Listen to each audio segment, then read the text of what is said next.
how did you deal with the responsibility of portraying such an iconic character?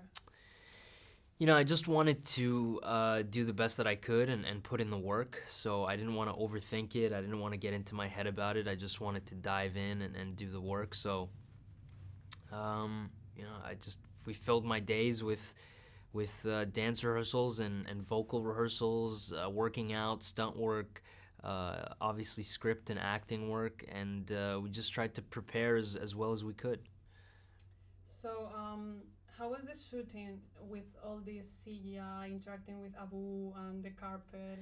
It was a great experience. You know, it reminded me a little bit of theater school. I went to theater school for 4 years, and we did mask work and clown, and we had these puppeteers that came onto set, and they helped bring Abu and Raja and Iago to life. So I rehearsed with them for weeks as well. We wanted to get Abu's weight down. What does a capuchin monkey feel like? How do I pick him up? How do I put him down? How do I interact with him? Things like that. So you're really creating another character with the help of Guy and VFX. It's a really interesting process. And how did you prepare for your musical scenes? You know, just rehearsal. And I sat down with Naomi and we discussed a whole new world quite a bit. We talked about it, what we wanted to achieve of it. Because at the end of the day, I think it's much more than the vocals or the sound of it. It's an iconic scene. It's what it represents. So we wanted to get that right, and you know, we discussed it quite a bit. And which was your favorite scene from the original movie that you were most excited about recreating?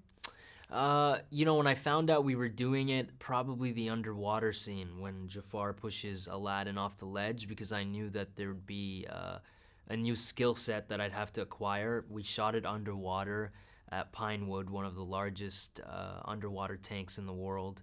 And it was 18 feet underwater, and I had to learn how to go that deep and hold my breath and do all these different things. So I think I was excited for that. And now Disney is doing a lot of remakes of its classics. So what do you think that this movie can offer that is new and unique?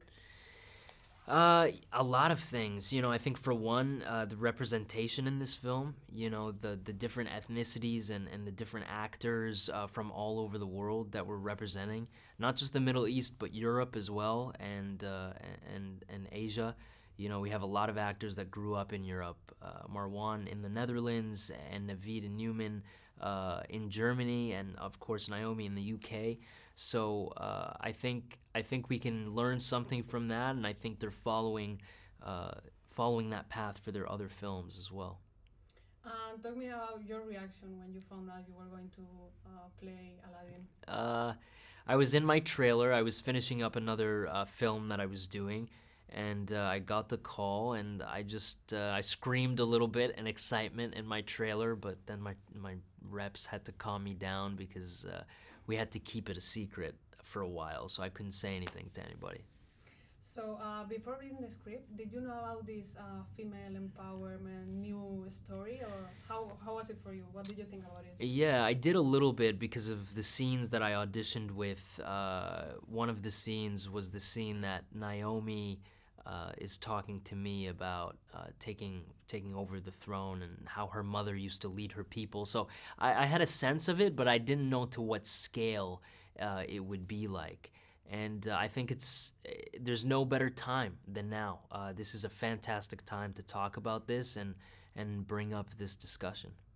And also, which was the most challenging scene? Because I've read about this Prince Ali scene. How was it? Yeah, it was amazing. Prince Ali for me was quite easy because I just had to sit up there and I got to watch this incredible parade from a bird's eye view almost. I'm very high up.